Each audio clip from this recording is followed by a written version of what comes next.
Welcome to the Grit Behind the Grind podcast, where we dive deep into raw, unfiltered journey of entrepreneurship, fitness, mental health, and building businesses from the ground up. I'm Eric Rowell, co-founder of Grit and Grind Coffee, real estate developer, fitness enthusiast, dad, and husband. And I'm Destiny Rowell, co-founder of Grit and Grind Coffee, creative, brand strategist, and above all, mom and wife, bringing you real talk on what it takes to thrive as a business owner, especially when you're doing it alongside your partner. Here, we don't just focus on the wins. We dig deep into the struggles, the sacrifices, and the daily grind that it takes to make it all possible. So tune in, subscribe, and get ready to uncover the grit behind the grind. What's up, everybody? Welcome back to the Grit Behind the Grind podcast. Today, I'm super excited to just be here and have a real authentic conversation with one of my good friends, somebody that I've been doing business with, somebody I've had the opportunity to learn from, Mr. Steve Green. So, hey, man, thanks for being here. How are you doing today? You're going to make me blush, Eric. Hey, well, there was that one time when we first, went to Coffee Fest. We worked out together, and you went to another level in my mind, because a lot of people like that. You see people from afar and they're doing business well, but then when they actually, have a priority on their personal, development side of it, it's like, you look at them in a different light because they have the discipline almost. And it was really cool to get a workout with you then. I think that's just necessity. I'm trying to slow the decomposition. Yeah, you was telling me. I used to be young and handsome like you. Now look at me. Come on now. Yeah. I'm pretty sure that you outbenched me that day, but we're not going to go there. Well, I get lucky some days. Yeah. So tell us a little bit about you, man. Steve, for the people who don't know you, that's listening in, tuning in, what's your backstory? Who are you? What do you do every day? Well, I am the mediocre white male figurehead of Mill City Roasters. I started in engineering years ago. I designed and built production equipment for industry for many years and had ups and downs. I did that as an owner because no one's ever been drunk enough to hire me as an employee. Sometimes I tell our classes here, I'm pretty sure that entrepreneur is French for serial failure, but it's not quite the joke that it sounds. If you're going to get to a point, someday where you realize that life will show you that about 50% of everything you think is wrong. So, whatever you do a new thing, you're automatically going to fail somewhere unexpected. So you just kind of learn to fail upwards. You and my wife would get along very, very well. She's been doing entrepreneurship for the past 16 years. And she always says it's because I don't want to report to nobody. I kind of go against the grain. So I definitely see that in her as well. And it makes a great entrepreneur. You know what I mean? Like that person that kind of says, hey, look, I'm going to go out here and not take the easy path. I'm going to go build something from the ground up, you know what I mean? And kind of figure it all out as I'm going. Like that takes a certain type of personality, So, well, again, necessity is the mother of invention, right? Yeah. I mean, look, no plan survives engagement with the enemy ever. Right. We chart a path in our minds and we kind of figure out we've got a little bit of traction and we're going to move forward with a new thing and we're going to get a result and it's going to be positive or negative. Well, If it's negative and you just quit, that's as far as you go. That's the end of it. Okay, I guess I'm not doing that anymore. The stubborn ones, though, they keep going. You bag up and adjust. That's sometimes, it's interesting. People sometimes have the idea that, there's a balance between intellect and emotion. There's a balance, what Augustine said, virtues moderate passion, right? But passion's not a mistake. Passion is your driving impetus. It's the thing that moves you forward. It's the emotion of the thing, that if it's a business or a wayward child, right? No matter how many times it goes off the rails, you've got some connection to that that's more important than the pain that you feel in the moment, right? So this just got way too philosophical too fast. Yeah, let's rein the audience back in a little bit. So Sorry, Mill guys. City Roasters, let's talk about that, because that's actually how I met you. I remember telling people, hey, we've never done coffee in our life. We started this coffee brand, and everyone was like, well, how did you do that without any education or information or experience? I went and found people like you that was hosting a roasting class. I knew nothing about coffee roasting, but I flew out to Minneapolis. I attended your class. I networked networked. I got in the rooms with the people who did know and had the information. And that's really how I've built my brand. But let's talk a little bit about that. So Mill Cities is a roaster. When you say roaster, like help people understand what that looks like. Well, we wrap our arms around the entire process of coffee, whether that's sourcing greens or sample roasting, sensory analysis, roasting coffee. Brand building is a huge part of this. What is the functional difference between two coffees on a supermarket shelf? I mean, they're both delivery mechanisms for caffeine. Why do customers choose one over the other? Well, in large part, it's either presentation and messaging and it's reputation. So we call brand equity, we in business, we refer to brand equity, and we say that everything you do either adds to or subtracts from your brand equity. Brand equity is your customer's expectation of quality. Now, quality doesn't necessarily mean high or low. It just means that you are meeting their expectation, right? Yeah. So it's super important if we're going to compete if we're going to be in a competitive marketplace and we're going to compete and we're going to succeed, we should probably know something about brand building. We should know what the pieces of that are. So Yeah. we talk a lot about that. Absolutely. I talk to a lot of people that are getting started in the mobile coffee game. And that's one of the biggest things that we tell people is, look, you can have the best coffee in the world, but if you're not good at branding and marketing and those other things that you don't necessarily think about in the beginning when you're building a business, then nobody's going to come buy your stuff, right? They got to know that you have the good stuff before they're going to come and purchase it. That's another thing that I love about you guys. And I think that that has helped my company, your company, and so many others really be successful, because what I see from an outer perspective is we're doing a similar thing. And that is, we don't hoard information and education. What we do is we pay it forward, right? We help others. We both have kind of a stream that is dedicated to education, dedicated to paying it forward and helping the person that's coming behind us. And I think that that has been a very large catapult that has made our business successful. What do you think? Well, for sure. Here's the thing. In the coffee industry, there's really a lot of amateur coffee. And by amateur coffee, I don't mean that as a pejorative. What I mean is there's people that consume coffee. We are consumers of coffee. We are not producers of coffee. And there's a huge difference between consuming and producing. It's a lot easier to consume something than it is to produce it. Right. Right? So I think one of the things that we do in class pretty effectively is we kind of shine a spotlight on that idea that no matter how much you are in love with coffee, no matter how much you're excited about coffee, most people are excited about coffee because of coffee people. Coffee people are cool. They are. Sure. I mean, coffee is a sensory-driven process. Bright, intelligent, kind humans exchange information with each other at a very high level of efficiency. That's a virtuous cycle in coffee, where the best people in coffee are kind of the best people. You want to be around them. You want to know who they are. You want to be pals, right? That's super attractive. So if you're a consumer and you're hanging around coffee people, it's like, wow, you've just died and gone to heaven. This is the greatest business ever. Right? But there's a lot of participants in the industry. There's a lot of competition in the industry. So if we're going to succeed, one tool in our toolbox to succeed is to figure out the small things that move the needle, the small things on the margin that make me more likely to be successful. So that, you can name them, and these off the top of your head. It's super easy, right? But you're going to have better packaging. You have a better website. You're going to do a marginally better job with your coffee. You're going to do a marginally better job at the front counter.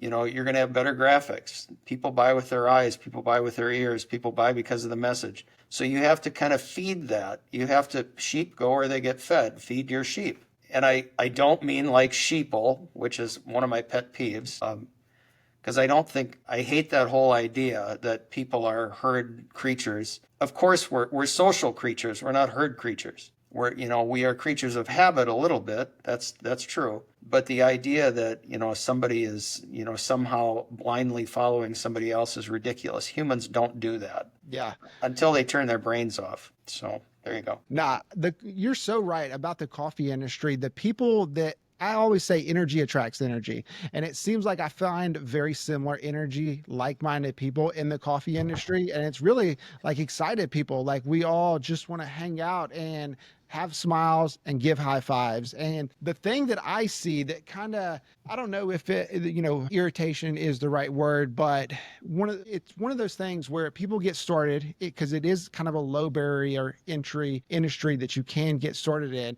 But when you don't put the capital in making all the things that you just talked about better, right? You just kind of get started, you go in, and then it's like mediocre. You're not investing in yourself, number one. You're not investing in teams, your website, your marketing piece. And then I feel that sometimes that kind of, brings the people around them and in their community service, the industry down. What is your thoughts on that? No, I think you're exactly right. I mean, what I'm thinking about in the back of my head right now is one of the things that consumers of coffee do to kind of show themselves to be separate from the run-of-the-mill coffee drinker is they'll profess hatred of Starbucks, right? Oh, I hate Starbucks.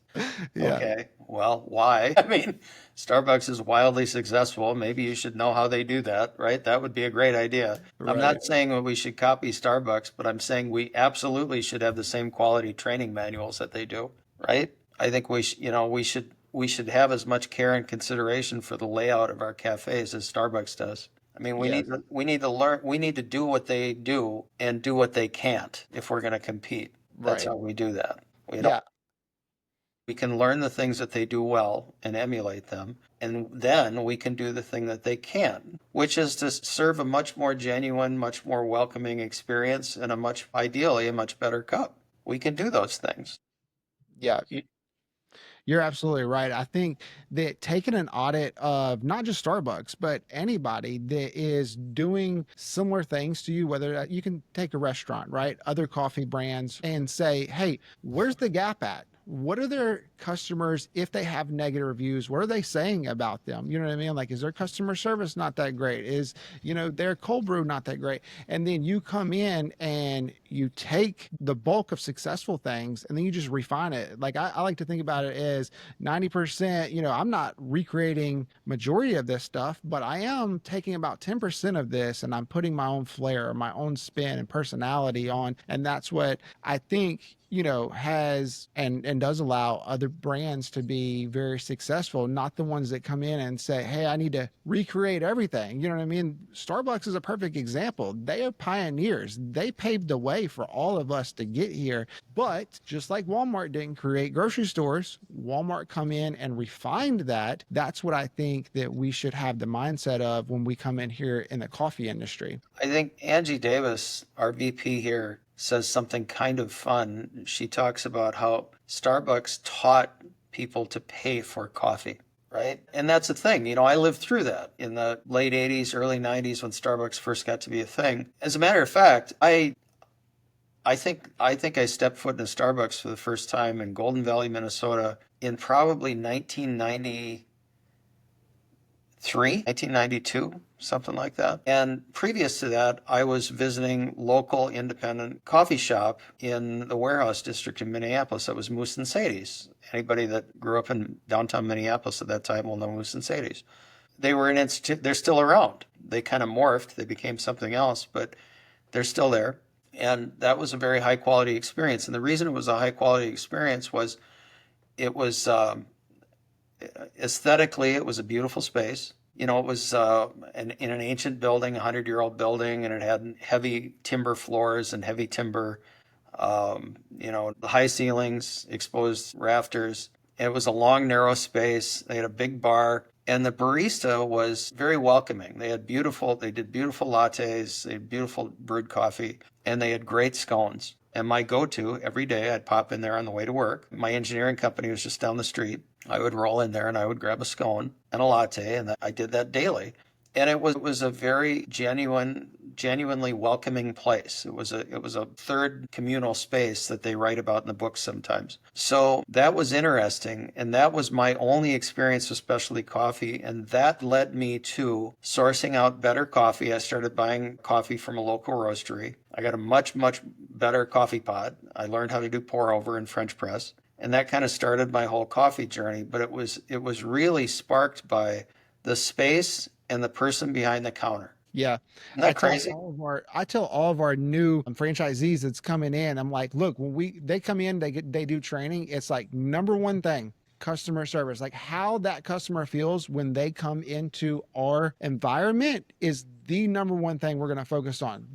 The products and everything else, like we've built relationships, we've sourced great coffee. I mean, that's secondary though. And so far, that has been very successful for our business model. And, I think a lot of it has to do with just finishing up COVID. And we as a society went through this phase to all the big box stores and the players in the industries are going robotics, AI, less interaction and community feel. And honestly, like I felt a gap there. And that's why we leaned really hard into it. And it's kind of talking about what you're talking about is even back in 93, that's what you remember the most. So that's really cool.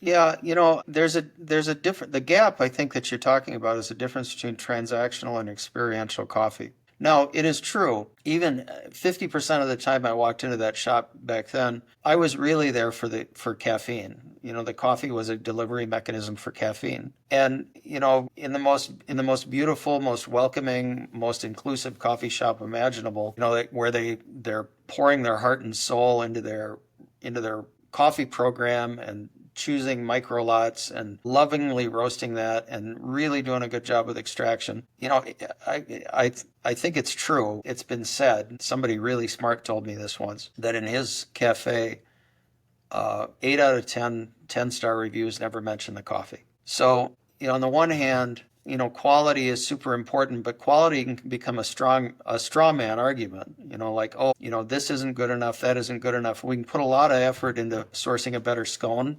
We can put a lot of effort into getting a better flavor note out of our coffee. But the truth is, where the rubber meets the road in these things is pouring your heart and soul into the people that are behind the counter, the people that interact with your customers. Employees will treat your customers exactly the way that you treat them. Yes. You know, we need to recognize the importance of that. And one of the reasons that this thing gets short shift a little bit is because coffee's an entry level job and people behind the counter are maybe part-time, right? Or, they're a little transient in a lot of cases. They're here today and maybe not here next year. But if we can elevate and professionalize the way that we run our locations, if we can become true hospitality venues, if we can somehow inculcate even just a handful of people around us, that gives us the opportunity to grow. That gives us the opportunity to open more shops because now we can plug those people in to a new location and make all of their personal and professional and financial dreams come true for the long haul. And we can still scale the same brand together. We can grow together. Yeah. And a lot of times, I think a lot of times, in the daily warp and weft of balancing your checkbook and trying to figure out how to pay for a new espresso machine or whatever it is, you sort of forget that the people behind the counter have to grow also. Yeah.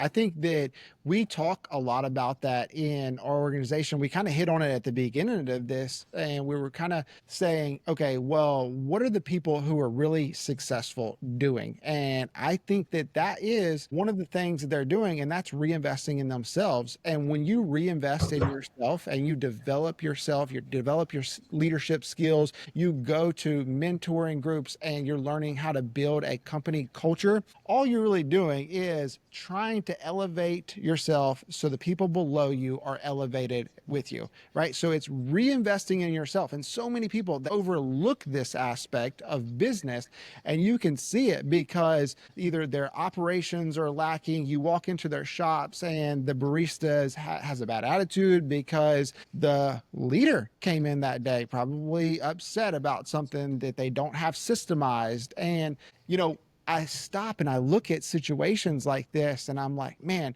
if I could just, help show them that if you just focused on the person in the mirror, right? If you're going to be the leader of the organization, then everything else will work itself out.